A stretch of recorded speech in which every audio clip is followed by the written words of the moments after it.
Pokemon Brilliant Diamond adds more than just updated graphics. There's new features, and the movesets of boss battles have been updated, which should make the game even harder. So I wanted to try to explore the new Sinnoh region to find out what was new and what was familiar. This is my first playthrough of the new games, and to add some extra spice, I'll be playing under hardcore Nuzlocke rules. Meaning that if a Pokemon faints, it's dead, buried, and cannot be used ever again. There's also some other rules like level caps and limiting my number of catches, but if you want to see the full list, I'll leave it in the description. What does the new Sinnoh region have in store for us? Well, let's find out. The beginning of the game is familiar. We meet Professor Birch, and we do have a few options for what our character looks like. Oh dear god, how does your neck support that giant head? We meet our rival, Coward, before heading over to the lake where we're ambushed by some Starly. My character looks like it's staring into the eyes of death itself. Ah! For my starter, I go with Chimchar since the original games are not exactly known for having an abundance of Fire-type Pokemon. Which starter are you picking for BDSP? Like the video for Piplup, subscribe for Chimchar, and if you're taking Turtwig, let me know in the comments what led you to such poor judgment, and are you okay? Anyway, I nicknamed my Chimchar Goku, and after some tutorials, I'm free to catch a few Pokemon. First up is Bidoof on Route 201, which I bestow its true name, Arceus. Lake Verity brings me a Starly, and on Route 202, I catch a Shinx. Now in Jubilife, where this boy gives me the Hidden Power TM. TMs are not reusable in this game, but he does give me 3 copies. I asked my boyfriend to meet me here, but he's nowhere to be seen. What do you mean, he's right there? Give him a kiss. The surrounding areas give me a few more encounters before coming face to face with my rival for a showdown. Chimchar can clean up his Starly with a few embers, before landing a Leer onto Piplup, lowering its defense. A switch into my Starly lets me land 2 wing attacks for a pretty clean win. Now bound for the Oreburgh Gym, I tried to catch an Abra, but it teleported away. Although I was able to catch the Rock, Geodude, as well as a matchup on Route 207, and a Zubat in the Oreburgh Mine. After switching my team around, and doing a little bit of training, Chimchar evolved into Monferno, and it was time for the first gym. Rourke leads with Geodude, so I go with Bidoof and boost my stats twice with Growth. I take a chunk of damage from Rollout, but one Absorb can finish Geodude while recovering Bidoof back to full health. I set up one more Growth against Onix, before hitting it 2 with Absorb. It just hangs on due to its sturdy ability, but after Rourke heals, one more Absorb takes it down. Cranidos is last, but with my stat buffs, 2 Absorbs finishing it off, giving me badge number 1. After the battle, Starly evolved into Staravia, which importantly now has the ability Intimidate. Heading north of Jubilife City, my new badge gives me the honour of executing these sleeping Geodude that are blocking my path. HMs no longer need to be taught to Pokemon, which is a welcome change from the original games. This brings me to Floroma Town, where I can collect some berries among the soothing, gorgeous flowers, and handle an active hostage situation. Oh, that escalated quickly. After catching Squishy the Shellos, it was time for the first big fight of the run. Commander Mars is notorious for taking names in Sinnoh Nuzlocke, but I came prepared. From my knowledge of the original games, I know that Zubat is likely to Toxic, so I lead with Monferno, and my plan is to prevent this with Taunt. Okay, that's new. Zubat never used to know U-turn, and that brings out Mars' ace, Perugly. It hits really hard, so I switch into Staravia to land an Intimidate, before nerfing that kitty with a few growls. It's not so threatening now, allowing Monferno to return and take it down with some super effective punches. Zubat is quickly cleaned up, giving me the win, but the game is already throwing some surprises at me. I'm really worried about what's in store. On Route 205, I catch a Weasel before heading into the Eternal Forest, where I partner up with Cheryl. It's here that God himself evolves into the embodiment of divine power. And I catch a Wurmple, which is cool too, I guess. After exiting the forest, I reach Eterna, where I'm graced by the presence of Cynthia. Spit on me. What was that? Nothing. The surrounding areas let me catch a few Pokemon, and after some training, I was ready to take on the second gym. Gardenia uses grass types, but my team has some solid counters. First up is Cherubi, but Monferno is faster and can burn those berries with one Flame Wheel. I know from the original games that Turtwig has Reflect, so I use Taunt to prevent it from setting up. On the next turn, one Flame Wheel sends it packing. Last is Roserade, who is really powerful for this early on in the game. I lose a turn to Paralysis, but my monkey is just too strong, finishing the battle with a second Flame Wheel. That fight was smooth, and it gives me badge number 2. After an ambush on the Team Galactic building, Commander Jupiter challenges me to a battle, and after the surprises of the Mars fight, I can't afford to take this one lightly. Luxio can quickly remove Zubat with Spark, before landing a Leer onto Skuntank. A switch into Staravia lets off an Intimidate, but Skuntank uses Flamethrower, which is definitely new. I'm crit and burned, so switch into Monferno, who tanks another crit before finishing the fight with 2 power-up punches. It was clean in the end, but the surprises keep on coming. For my heroic hostage recovery work, I'm rewarded with a bicycle, which I can now choose the colour of. The road to the next gym is long, like really long. On the way, I run into Cyrus, who looks like an angry little baby who needs his chocolate milk and a nap. Me too, Cyrus, me too. After catching a Psyduck on Route 208, I'd made it to Heart Home City. I'm free! I'm free! Aww. Here I'm given an egg which we can either hatch into a Happiny or fry up for a delicious breakfast. We can now also travel with our Pokemon, which is a feature that I love to see return. There is a gym here, but I can't challenge it until later on. My rival, Coward, is willing to battle though, and while his Prinplup makes things a little complicated by setting up stealth rocks, overall it's a pretty clean win. We'll come back to Heart Home later on, but for now, it's onwards to Route 209 where I catch a Mime Jr. named Krusty. Long live the king. Salacion Town doesn't have much for me, but in the local ruins, I do manage to catch Soon after, I meet the Royal Sinnoh National Guard and pick up a few encounters on the next two routes before finally reaching Veilstone City. After heading over to the clothes store, I find this really cool outfit, but it costs $45,000, which is practically all of my money, so I make the responsible decision. With my new outfit, I head over to the Veilstone Gym. The level cap for the next two gyms is the exact same though, so I make sure to clear all of the mandatory battles between Veilstone and Pastoria, which should prevent me from overleveling. I also love how NPCs have their Pokemon out in the overworld. It makes them feel more involved in Pokemon society outside of simply battling. Along the way, my Golbat evolved into Crobat, which will be a huge help against Maylene and her fighting types. Maylene leads with Meditite, but a single Air Cutter from Crobat takes it down. Machoke is next, and since it had Rock Tomb in the original games, I switch into my own Machoke. We exchange a few blows, but after Maylene uses her two Hyper Potions, I have to switch and go into Crobat. I strongly resist the low sweep, and one Air Cutter can finish the job. Last is Lucario. It has Bone Rush in its moveset, so my plan is to switch into Luxio to bait the AI into using this, before switching into Staravia, which won't be affected by Bone Rush, giving me a cheap Intimidate. But the AI has other ideas, and I suspect a different moveset. My suspicions are then confirmed as Lucario sets up two Bulk Ups. But one more attack will give me the win, and... At the worst time, I missed a 95% accurate Air Cutter, and Crobat went down to a Metal Claw. Staravia could finish the fight on the next turn, but that is an awful way to suffer my first death. I'd gotten my third badge, but at a huge cost. Rest easy, Boozat. Now with the ability to fly, I can head straight back to Pastoria to take on the next gym in quick succession. I filled the open team slot with Kadabra, and taught it the move Shockwave for a very specific reason.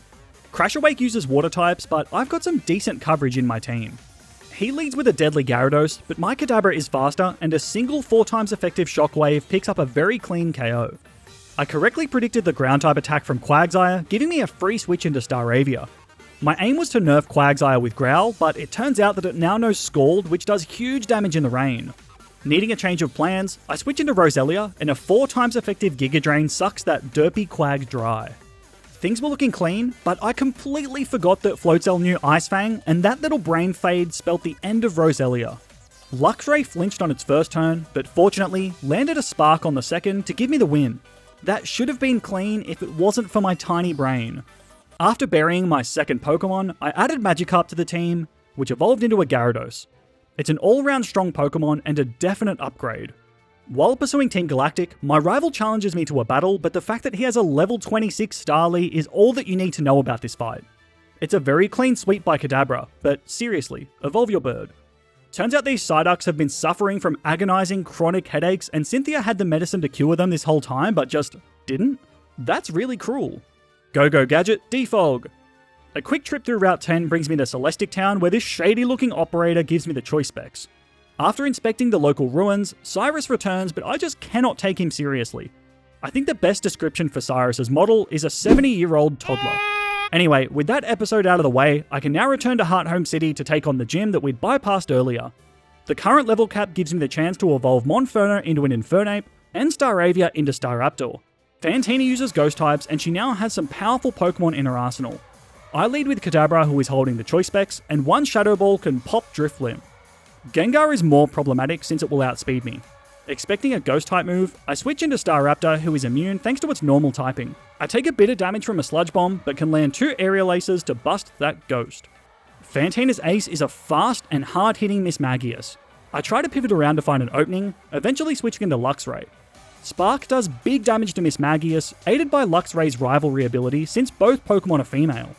Fantina drains her potions, but eventually, one of my Sparks causes paralysis, allowing me to safely land 2 hits, giving me the win. With the 5th badge secured, and the horrors of Fantina's haunted house behind me, my next stop is... Oh my god, Staraptor is tiny, look at him!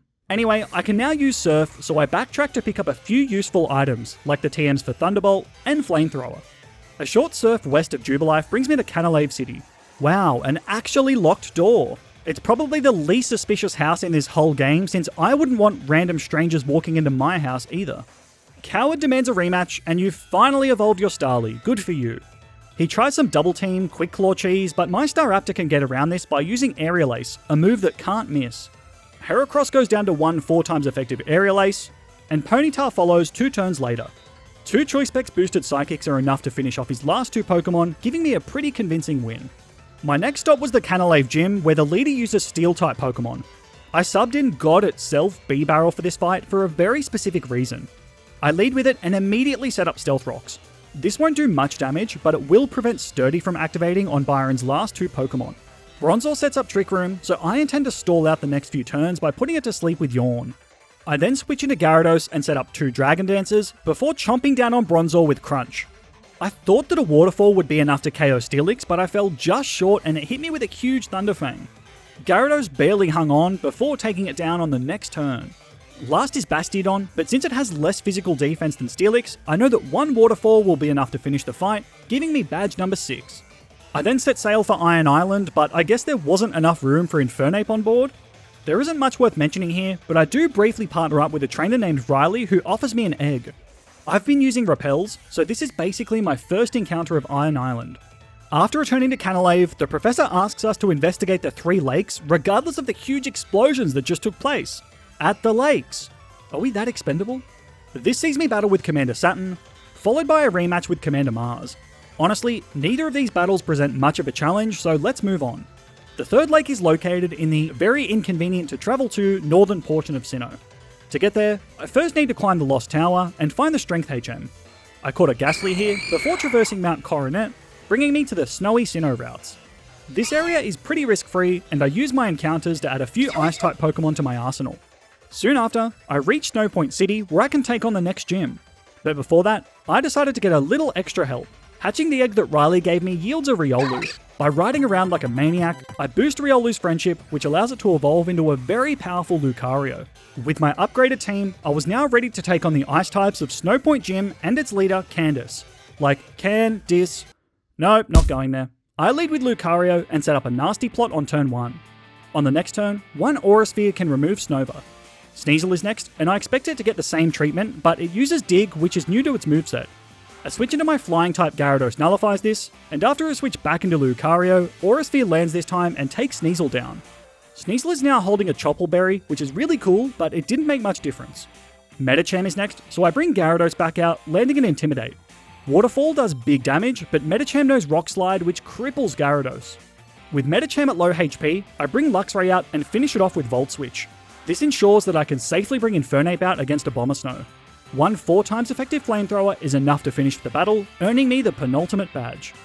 As it turns out, I'm not the only one who enjoys slapping Coward around, as Jupiter beat him too. With the Rock Climb HM now usable, I backtrack to pick up some useful items like the TMs for Psychic and Ice Beam. After a raid on the Galactic HQ in Veilstone, Cyrus challenges me to a battle, but his team is just awful at this point. I'll spare you the details, but it was very clean. After giving Commander Saturn a similar treatment, I free the Lake Trio and... With that, I now climb Mount Coronet in pursuit of Team Galactic, leaving a trail of badly beaten grunts as I go. After a long journey, I'd made it to Spear Pillar for one final showdown.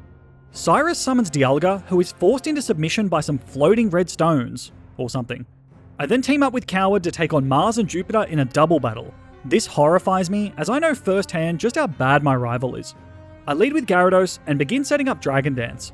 I managed to set up 3 of these before being hit by Confuse Ray. Fortunately, I came prepared and my Person Berry cures this right away. Over the next 3 turns, Gyarados rips through Jupiter's Pokemon one after another. This makes it a 2-on-1 and I can clean up the last of Mars's team without any trouble. After Dialga Houdinis himself out of the red chain, the big bad boss baby Cyrus demands one final rematch, and his team is no joke this time around. Cyrus leads with Honchkrow, and I couldn't change my team around between battles, so I've still got Gyarados out front. Honchkrow crits me with a Night Slash, doing big damage. After Cyrus heals though, I land a crit of my own, finishing Honchkrow with Waterfall. Cyrus holds up a mirror and sends out his own Sea Snake. I'm too weak to stay in, so switch into Staravia for an Intimidate. A Spark from Luxray should take it down, but Gyarados is holding a Wakan Berry, which lets it survive an extra turn to cripple my Luxray with Earthquake. I make sure to deal the final blow with Volt Switch, as this move lets me pivot into Lucario for free. I plan to finish Weavile with Aura Sphere, but it uses Dig to dodge my attack. I counter this by switching into Staraptor, which not only isn't affected by Dig, but also lowers Weavile's attack with Intimidate. We go through this cycle a few times, but eventually, I just use Close Combat, but Weavile manages to live too thanks to its Chople Berry. A switch into Gyarados further nerfs Weavile, before a Waterfall on the next turn finally finishes it off. Last is Cyrus's Crobat. I do a lot of switching to slowly chip away, before landing a big Aerial Ace with Staraptor. Crobat could knock me out in this HP range, but I've got a priority move in Quick Attack which finishes off the last sliver of Crobat's HP. We've got the win over Cyrus, but that was much harder than our last battle. Now go and enjoy a nice nap, little Cyrus. Final boss Dialga is my last obstacle, and it lets out a terrifying cry. But honestly, this fight was totally free. Lucario introduced the Time God to a few Choice Specs Aura Spheres. The most interesting part of this battle was just how cool the visuals in the background look. Anyway, with that mess tidied up, I'm now in pursuit of the final gym badge and head onwards to Sunyshore City. But before I can take on the next gym, I wanted to go and get a few new team members. Under the bicycle path on Route 206, I'm able to catch a Bronzor. Then by entering the secret entrance to the Wayward Cave, I find a Gibble. After some leveling and evolving, my team was finally ready to go and claim the final badge. Volkner leads with Raichu, so I go with my new Garchomp, who can't be hit by electric attacks. Raichu surfs all over me, but I do take it down with a Dig on the next turn, even through its Shuka Berry. Octillery is next, and with the crazy movesets that this game has had so far, I absolutely expect an Ice-type move and correctly switch into Luxray. From here, two Sparks completely zap that Octopus. Ambipom hits very hard with its Technician ability, so I try to counter it by switching into Lucario. This works a treat, and one Aura Sphere takes it down. Volkner's last Pokemon is a Luxray of his own. I pivot by first switching into Garchomp on the Thunderfang, and then into Infernape on an expected Ice Fang. Two Flamethrowers from my Burning Monkey finishes Luxray, giving me the win and the final badge. A quick trip through Route 223 brings me to Victory Road for one final obstacle before the Pokemon League. Fortunately, the trainers here are similar to the original games, so I can navigate through pretty safely. That is, until I come across the very last trainer. I thought that Kadabra could one-hit KO a Gyarados with Shockwave, but fell just short and Kadabra finally fell. Despite the loss, I'd made it to the Pokemon League. But before I can enter, Coward stops me in my tracks for one final beatdown. I lead with Gyarados and begin setting up Dragon Dance. Staraptor struggles to deal damage, and once I'm at +4, a Waterfall can finish it off. Gyarados then proceeds to sweep through Heracross, Roserade, Rapidash, and Snorlax. Okay, so Snorlax hung on by like 1 HP and Gyarados went down, so close to the end. Lucario was able to finish the fight with a few Aura Spheres, but it's devastating to lose a Pokemon as strong as Gyarados this close to the Pokemon League. After some leveling, I felt confident heading into the Elite Four. I had some pretty strong Pokemon. What a fool I was, but I'm getting ahead of myself. The first fight of the Pokemon League is against Aaron and his Bug types. I lead with Bronzong and immediately set up Stealth Rocks, which will do big damage to Bug types on entry. Dustox sets up a Light Screen, which complicates my plan of sweeping with Flamethrower. Instead, I stall a turn by using Heavy Slam to weaken Dustox. I thought it'd be safe to knock out at this range, but Dustox recovers HP with Moonlight. I do have to tank an attack, but can take Dustox down with 2 Choice Specs boosted Flamethrowers. With Light Screen now faded, Infernape is clear to remove Heracross, Beautifly, and Vespiquen. Drapion outspeeds, and it turns out that it now knows Earthquake. Infernape would have been dead to a crit there, but fortunately, it hangs on and delivers the final blow. I didn't expect Aaron to be too difficult, but Bertha's ground types are a much harder matchup. She leads with Quagsire, so I go with Staraptor to land an Intimidate. My plan was to switch into Bronzong, but Bertha and her Gigantamax-sized brain switched as well. I set up a Stealth Rock, purely so I don't have to deal with any sturdy abilities. After tanking a Sucker Punch from Sudowoodo, a Heavy Slam does decent damage, but I can't afford to stay in. I was hoping Bertha would go for another Sucker Punch, but she used Low Kick, which really hurts my Lucario. I do outspeed though, and on the next turn, an Aura Sphere can finish Sudowoodo. Quagsire returns, but since it's already damaged, Lucario cleans it up with another Aura Sphere. Next is Golem, but its low special defense means that it suffers the same fate. Whiscash is a little more tricky. I expect a ground type move, so switch into Staraptor, but Bertha uses Hydro Pump which crits, doing enormous damage. After some Citrus Berry recovery, I thought I might live another non-crit, but Whiscash also knows Ice Beam. It's super effective and obliterates my poor Staraptor. With Whiscash weak, one dig from Garchomp can finish it off. Last is Hippowdon. I don't have any great options for dealing with it, so stay in with Garchomp and hope to slowly wear it down. Hippowdon's ability also sets up a Sandstorm, which triggers my Sand Veil ability, increasing my evasion. I felt pretty good about my chances until I saw that Hippowdon had Ice Fang. By sheer luck, Garchomp dodges 2 of these. After the Sandstorm ends, Ice Fang finally connects, but Garchomp just hangs on. One final Dragon Claw ends the fight, but that was way too close. I didn't expect Bertha to have such good coverage. We lost Staraptor, but had to press onwards. Flint's up next, and I should have a much better matchup here. Similar to my fight with Aaron, I lead Bronzong and set up Stealth Rock. Flame Charge doesn't do too much damage thanks to my Heatproof ability, but Rapidash does put me to sleep with Yawn. A switch into Garchomp is pretty safe, and fortunately, Rapidash misses its Hypnosis this time and an Earthquake sends it to the Glue Factory. Flint's next fire type is Larpeny. Huh? It connects a few high jump kicks, but the damage is pretty minimal and it falls to a few Earthquakes. Next is Steelix.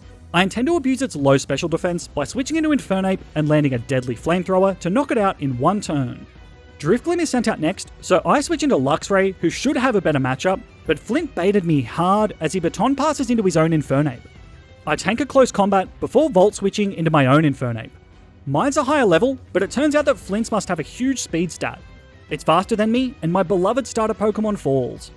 Garchomp does live a close combat and finishes Infernape off with Earthquake. Last is Drifblim, but I quickly realised that it doesn't actually have any attacking moves. A few Heavy Slam from Bronzong gives me the win, but my team was starting to fall apart. Lucian has some strong Pokemon, but with key pieces of my team now missing, my options were really limited. He leads with Mr. Mime, who in the original games would set up screens. I'm hoping that's still the case. I lead with Lucario and begin buffing my special attack with Nasty Plot. This goes exactly to plan, allowing me to reach +6 without taking too much damage. Even though Light Screen is up, Lucario can still remove Mr. Mime with a Flash Cannon, as well as the Medicham that follows. I get lucky against Alakazam, as it uses Future Sight, allowing me to take it down too, followed by Girafarig on the next turn. Bronzong's bulk makes it a bit tricky, and I expect it to still have Earthquake in its moveset. A switch into Garchomp confirms these suspicions, and I come really close to losing Garchomp at the hands of Future Sight. Out of options for a safe switch, sadly, I do decide to sacrifice my own Bronzong. This lets me bring out Luxray, who does decent damage with Crunch. Bronzong's Citrus Berry means that I can't two-shot it. Luxray should have fallen to another Earthquake, but hung on out of sheer love. That lucky little slice of RNG buys me one more turn to land another Crunch, giving me the win. My team was battered, bruised, and low on numbers, but alas, we marched onwards to the final battle. At the very least, we would go down fighting. I closed my eyes, and all I could hear was the Song of Despair. This is Cynthia. With my back against the wall, in my mind, my only chance is to set up with Lucario. First, I lead with Luxray and land a Thunderwave onto Spiritomb. A Volt Switch lets me bring Lucario out, and I managed to use 2 Nasty Plots. I've been worn down by Spiritomb though, but a Flash Cannon takes care of it on the next turn. Gastrodon is next, and I outspeed, and one boosted Aura Sphere takes care of it. But Cynthia then goes with her own Lucario. Even though mine has a plus speed nature, she still outspeeds me and takes me down. Garchomp barely lives an attack before getting revenge with Earthquake. I can't do much against Milotic though, and an Ice Beam executes my Garchomp. Thanks to some Affection RNG, Luxray eventually takes Milotic down, but on the next turn, Roserade finishes me off. It was over. I'd lost the challenge at the final hurdle. But I still really enjoyed this run. The remastered Elite Four has an enormous power boost and is full of surprises. I'm excited for more challenges in this game, and if you are too, make sure to like the video and subscribe to the channel. It's completely free, but it really helps me out. If you want to see another Pokemon challenge, try one of these. Take care, and I'll see you in the next video.